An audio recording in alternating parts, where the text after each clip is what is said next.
Assalamualaikum warahmatullahi wabarakatuh. Perkenalkan, nama saya Gus Prasetyo. Saya dari program PJJ Pendidikan Vokasi Teknik Mesin. Video ini dibuat untuk memenuhi tugas dari mata kuliah Tune Up Mobil Konvensional yang diampu oleh Bapak Nurul Burhan, Sarjana Pendidikan dan Master Pendidikan. Pada kesempatan kali ini saya akan menjelaskan tentang Tune Up Mobil Konvensional. Ya, saya sudah membuat materinya, yaitu jangan juga sudah membuat job sheet-nya. Nanti untuk job sheet-nya tidak akan saya bahas di sini, tapi sudah saya setorkan di Classroom kemarin. Sudah saya setorkan kemarin. Ini saya akan membahas tentang tune up mobil konvensional. Materinya sudah ada di sini.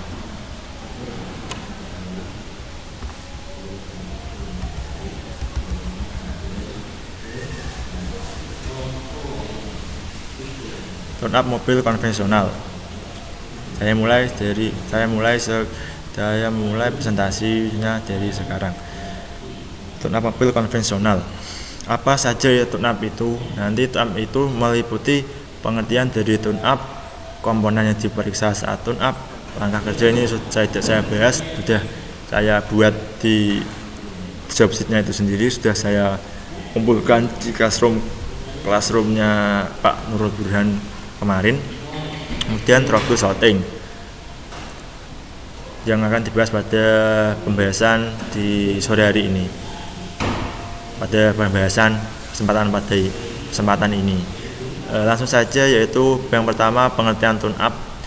Tune up adalah kegiatan menyetel ulang, membersihkan serta mengganti komponen yang telah rusak atau aus dan melakukan perawatan berkala akibat penggunaan mobil yang terus-menerus atau motor.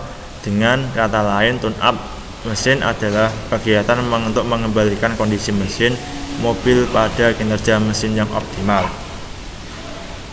Jadi gini, tune up itu ibaratnya itu kita menyetel ulang kendaraan kita seperti sedia kala atau saat masih baru turun dari dealer misalnya.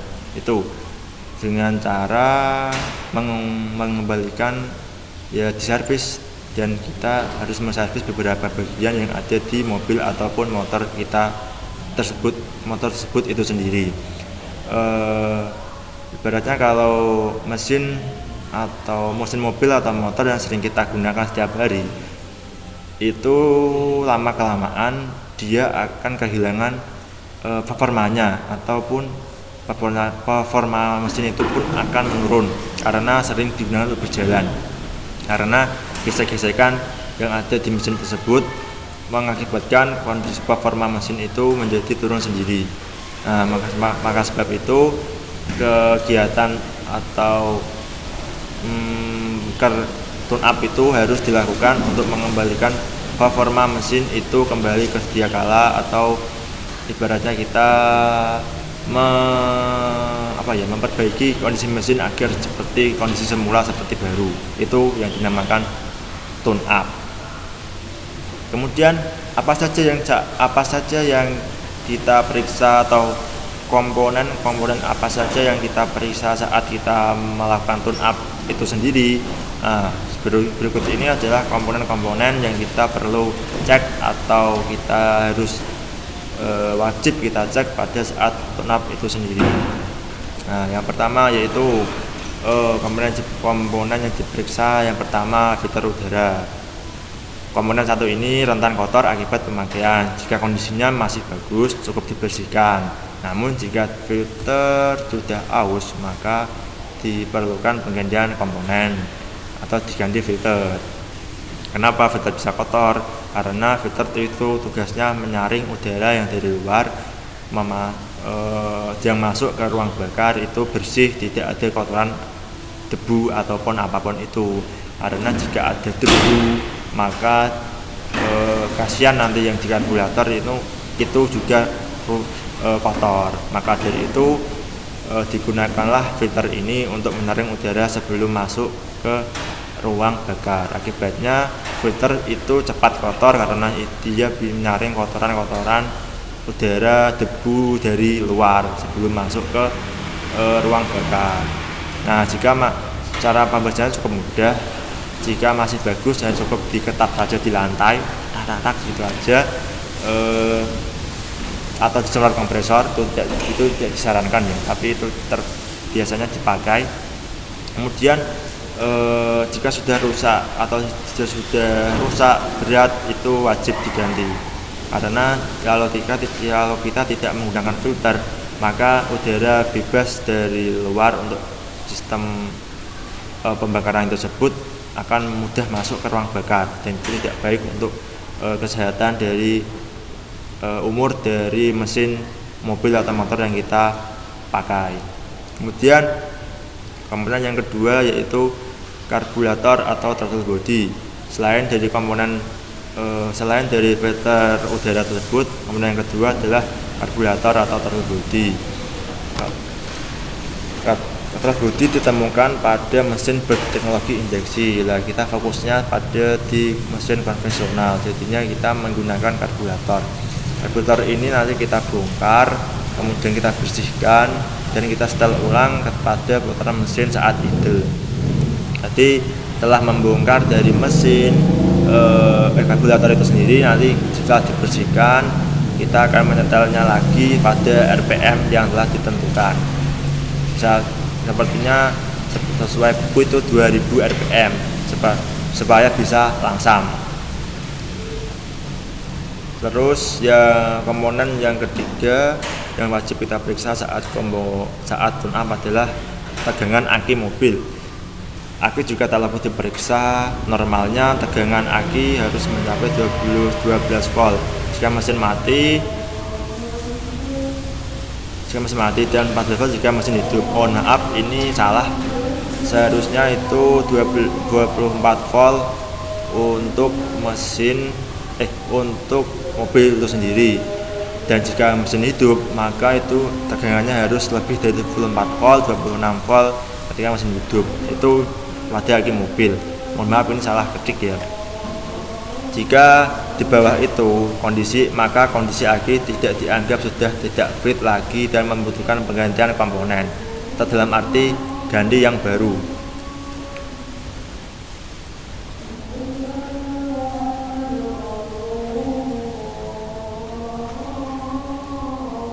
Lanjut, kemudian yang keempat yaitu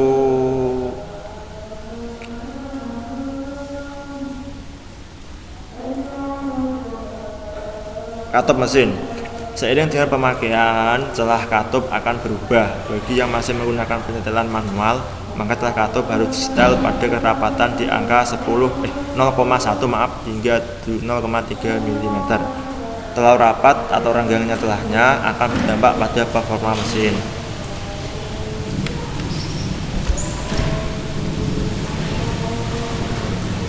Ya, itu tadi.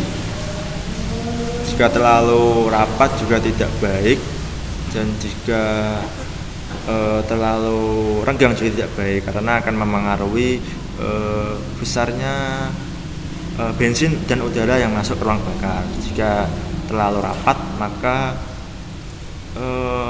kemampuan untuk pelatuk itu nanti menekan katup nanti bisa bertabrakan dengan silinder yang ada di ruang bakar itu sendiri dan mengakibatkan klep bengkong. Nanti tambah biaya lagi untuk membeli klep tulat sendiri. Sarankan sesuai yang dianjurkan di buku manual seperti ini. Ini sebagai contoh ini buku manual dari motor Beat yang mana saat penyetelan katupnya itu 0,05 sampai 0,07 saat penyetelan katup itu sendiri. Jangan kerenggang, jangan kekencangan juga. Menggunakan apa alatnya untuk mengetahui 0,1 sampai 0,3? Menggunakan alat yang namanya filler gauge. Kemudian yang bagian yang kelima, pengecekan pada berbagai fluida. Sebagai pemilik mobil, Anda juga harus memeriksa dan mengecek seluruh fluida yang digunakan dalam mobil. Ini seperti oli mesin, minyak rem, oli transmisi, oli power steering, hingga oli gardan. Nah, Perlu diketahui, pada saat tune up ini dikerjakan, kita juga harus mengecek seluruh fluida yang ada di mobil itu sendiri. Di sini dikatakan bahwa fluida tersebut adalah antara lain oli mesin, minyak rem, oli transmisi, oli power steering, juga oli gardan. Kenapa dicek? Karena ketika mesin mobil kita telat ganti oli mesin hingga sampai kering, maka nanti kita akan menambah biaya lagi untuk servisnya lagi, karena nanti mobilnya dapat ganjat ya, atau tidak dapat bergerak sekernya karena kehabisan pelumas yang ada di mesin itu sendiri. Kemudian minyak rem kalau kita tidak mengeceknya ketika sudah habis, maka pengereman pun akan menjadi bencana bagi kita yang mengendarai, karena remnya tidak pakem atau tidak dapat bekerja dengan sempurna ya.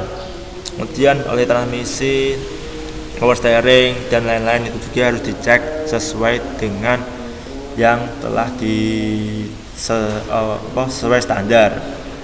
Ya intinya sesuai standar lah ya, tidak kurang ya tidak lebih gitu, karena harus sesuai standar. Kemudian komponen yang keenam yang dicek pada saat tune up itu pengecekan pada tegangan V-belt. V-belt harus selalu dicek kondisi serta tingkat ketegangannya. V-belt yang terlalu kendor harus segera di setel ulang. Namun perlu diingat, proses penyetelan tersebut hanya berlaku pada mesin yang memiliki tensioner manual atau tensioner kulir.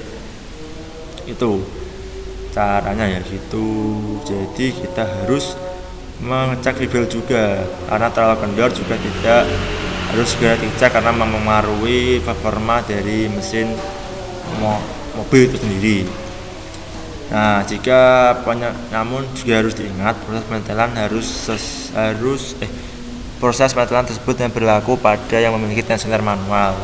Jadi tidak semua mobil mempunyai setelan ulir ini sendiri. Kemudian yang terakhir, komponen yang diperiksa saat tune up yaitu pengecekan serta pembersihan pada celah busi. Meskipun celah busi sudah diatur dari pabrikan, namun karena penggunaan serta interaksinya dengan tekanan kompresi, maka kemungkinan celah busi mengalami perubahan itu tetap ada. Itulah mengapa Anda harus mengecek dan membersihkan celah busi agar api yang keluar dari busi tidak terlalu besar ataupun terlalu kecil. Nah, jadi busi ini juga harus dicek pada saat tune up itu sendiri, karena jika api terlalu besar pun tidak bagus untuk pengapian sistem pembakaran, dan api terlalu kecil juga tidak bagus untuk bahan bakaran juga. Maka itu juga harus menyetel ulang busi pada saat tune up itu tersebut. Apalagi saat mobil kan ada 4 busi ya, maka itu kita harus dicek semuanya businya apakah masih sesuai dengan standar. Biasanya itu 0,6 sampai 0,8 dengan menggunakan filler gauge. Celahnya itu segini.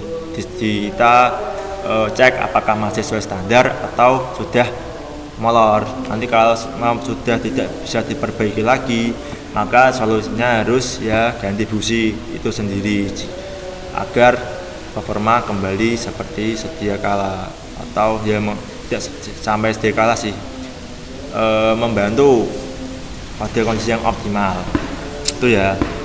Terus yang terakhir pembahasannya adalah troubleshooting. Di sini nanti bisa dibaca sendiri, di zoom sendiri di sini. Kita mau meminta link materinya dapat WA menghubungi saya di kontak yang sudah saya sediakan. Filenya ada, nanti saya serahkan linknya, atau mungkin kontak saya langsung di Instagram @bagasedi27. Mesin yang tidak dapat gejala yang pertama yaitu mesin tidak dapat hidup atau tidak ada percikan bunga api busi. Dapat disetel di sini, diperlihatkan di sini. Pertama, penyebabnya kemungkinan busi mati atau deposit berlebihan. Deposit adalah menemukan keraknya terlalu berlebihan. Solusinya ganti busi atau dibersihkan. Kemudian dan yang lain-lain ini disebut sendiri. dapat dibaca sendiri. Kemudian di sini nomor 3 tidak dapat ledakan di knalpot. Penyebab busi kotor, patina kotor atau saat penggantian terlalu mundur. Cara mengatasinya, bersihkan busi atau ganti busi dan setel ulang pengapian. Itu troubleshootingnya yang ada di konvensional ini. Demikian, nanti dapat disambung-sambung baca sendiri ya ini ya. Ya ini saya tambahkan di sini agak lama di sini supaya kalian bisa di-screenshot, baca-baca sendiri apa penyebabnya dan solusinya bagaimana, itu sini sudah ada. Itu ya, demikian yang dapat saya sampaikan. Tugas ini dibuat untuk memenuhi tugas akhir atau UAS dari mata kuliah tune up mobil konvensional. Akhir kata saya ucapkan wassalamualaikum warahmatullahi wabarakatuh.